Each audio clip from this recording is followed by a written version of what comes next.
Hi YouTube, in this video it's going to be a little bit different. So normally I do sewing tutorials. This video I am learning along the way. So I do take you through all the steps that it took to make this shirt.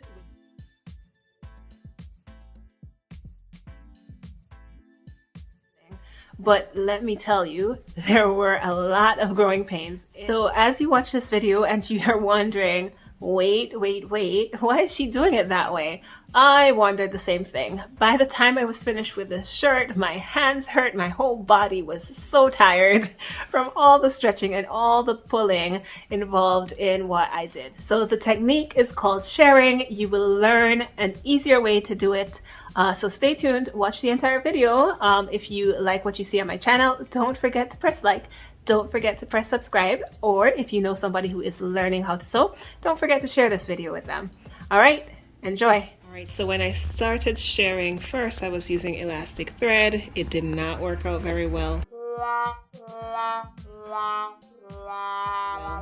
Not sure if it was because of the tension on my sewing machine or if I didn't do something correctly, but I just decided I was going to seam rip and start again. Many months later, I've seam ripped and it looks pretty good. We have a nice clean slate. Notice I hemmed the top and the bottom of this fabric, and so I'll be walking you through the steps I take to hopefully salvage this project. Right, so I worked on my first panel off screen just to make sure that I would get this correct after many failed attempts, and I really like how it came out. So I'm ready to go ahead and do the second panel, and this time I will show you all the steps. Alright, so since this was a previous project that I ended up not completing, I already have it cut to the length and the width that I wanted. So the length, you want to make sure that the length is 1.5 times what you really need it to be. So remember that everything is going to be gathered, and so in order to get that gathering, you want this to be at least 1.5 times. I've actually made mine even more, and this is just the front panel. I've made mine even more. It's about 2 times what I need it to be, because I want to be able to have that flexibility to cut the shape out afterwards, and I want it to be really gathered. Alright, so that is the length, 2 times, 1.5 to 2 times the width that's needed for that front panel or that back panel. And we're also going to need a bunch of elastics, and each elastic should be the length that's needed to go around the front of my body. So this is actually longer, and again, the reason that this is longer is because I want to be able to work with the design. So I'm going to end up cutting, and some of it will end up wasting, but that's okay. You want this to be at least the length going around the front or the back of your body. So remember, this is just the front panel or the back panel. The other one I showed is the other panel. All right, so as you can see here, I've already double folded it at the hem, and I'm going to hem it before I start shirring. And the reason I'm going to hem it first is because once you start that whole shirring process, the gathering makes it extremely challenging to hem. So I'm going to go ahead, take this to the sewing machine, hem it, and bring it back and start the shirring process. So for the first panel I did it, I kind of just eyeballed it and it worked out. All the elastics were spaced approximately 1 inch from each other. I do want to do a better job with this one, so I am going to go ahead and measure that out, and I am also going to take my chalk and mark that out, that 1 inch spacing.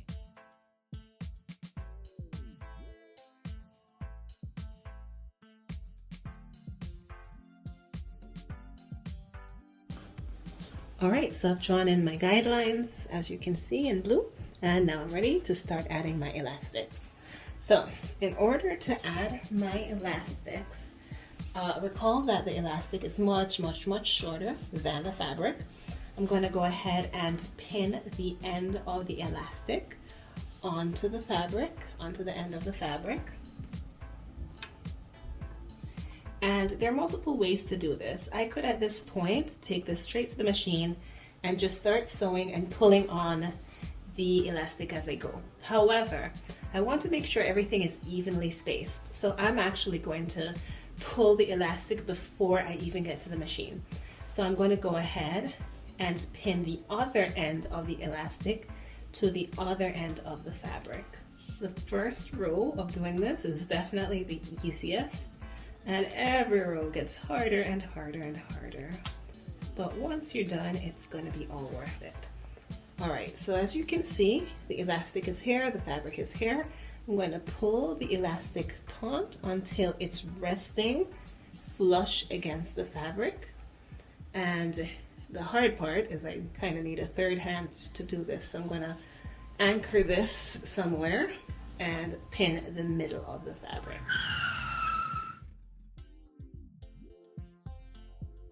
All right, so let's take a look at what I did off camera. I went ahead and pinned the end, as you know, as you saw. I pinned the other end, and I also pinned the center of the elastic to the center of the fabric. And we can see that that's the case if we go ahead and stretch our fabric. Notice that the elastic is flush against the fabric. Now I'm going to go ahead and do the same thing for the center between the end and the midpoint.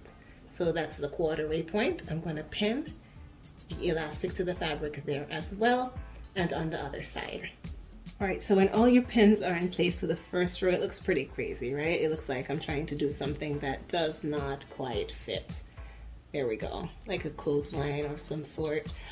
So as you probably have figured out, we're going to sew it taut.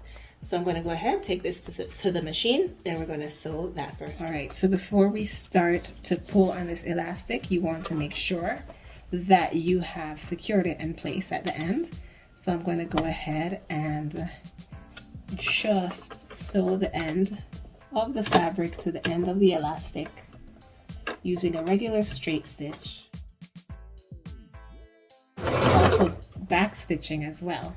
So once it is secure in place, I'm going to pull the fabric to make my elastic straight against the fabric. So now it's straight against the fabric. So I'm pulling, and I'm going to pull and sew that first line. All right, so I've only sewn one row, and you can already see the gathering starting to happen. You already see the stretchiness starting to happen. So 12 more rows to go. Let's go. All right, so I've done 4 rows and I'm about to head to the 5th row. Now, the more it starts to take shape, the more it starts to look like what it's going to end up looking like, the harder this gets. So let's go ahead and do the 5th row. So with all that tugging and finagling, that's why it's super useful to have those guiding lines, because otherwise this would be all over the place as I'm dragging it everywhere. All right, so halfway through this, I decided that insane tugging was just a bit too strenuous. I needed to come up with another plan. So I decided instead to find the halfway point of the elastic and the halfway point of the fabric. And that way, if I pin the halfway points together, then I will know that my elastic is spaced out evenly. Wow, I wish I hadn't gone through so many rows before I figured that out. All right, so I went ahead and I folded my fabric in half inside out. And this would be a lot easier if it wasn't already gathered. I should have done this before, but that's okay. We learn as we sew.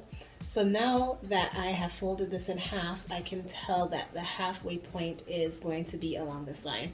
This would be more accurate, again, if I hadn't done the first few rows, but that's okay. It's accurate enough. All right, so once I have that halfway point on the fabric, I'm going to take my elastic. I'm going to find the halfway point in the same way by just folding it in half. And once I find that halfway point, I'm going to go ahead and take the elastic and pin it to the center on the next row. Let's see here. This will be so much easier to manipulate. No need for any stretching, no need for any tugging. Just good old-fashioned pinning with no tension. All right, and I'm going to go ahead and take the end of my elastic, and I don't have to stretch. I can just go ahead and find the edge of the fabric and pin it to the edge of the fabric. And now I know that is evenly spread out on the left side and on the right side because we folded the fabric and we folded the elastic. All right, let's go ahead and do it on the right side as well.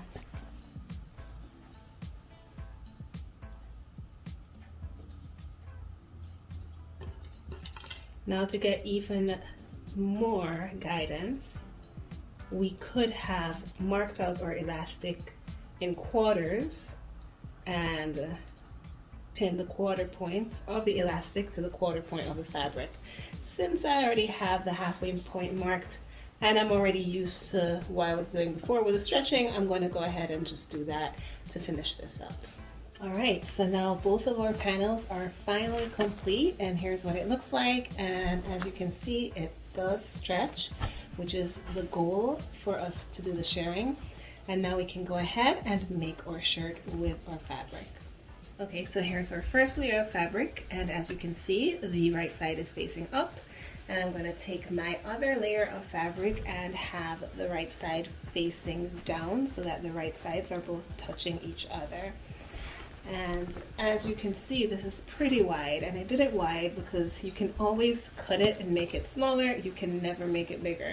So since it's the first time I'm doing this technique, I just wanted to make sure I had enough fabric to work with.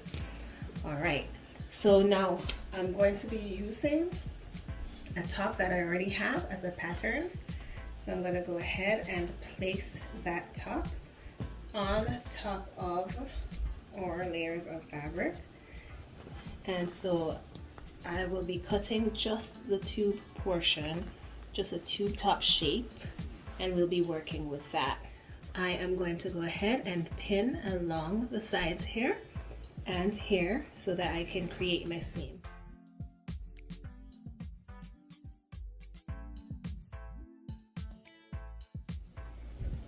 In order to make our sleeve, I've cut 2 strips, 5.5 inches in height, and the width is a little bit more than twice the circumference of my bicep. So I went ahead and measured my bicep. I got 13 inches and I multiplied it by 2 and added just a little bit on. And the reason this is so big is because we're going to put an elastic around it to fit around our arm. So I'm going to hem the top and hem the bottom so that we can insert our elastic. So make sure to leave enough space for your elastic to go through the hem.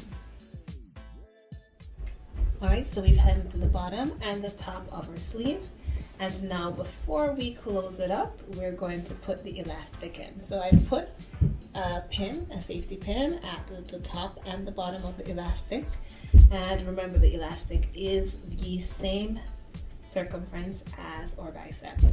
And so I'm going to go ahead and feed the pin through, and when I get to the end of my elastic, I'm just going to pin it to anchor it so it doesn't come through the other end.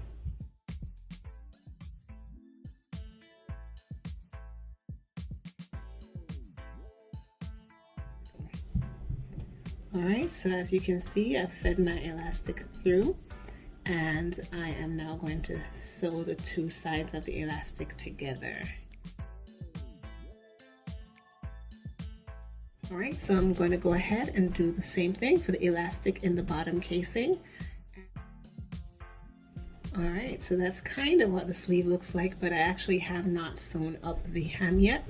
So I'm going to go ahead, turn it inside out, and I'm going to sew the seam of the sleeve together. Alright, so we have a sleeve.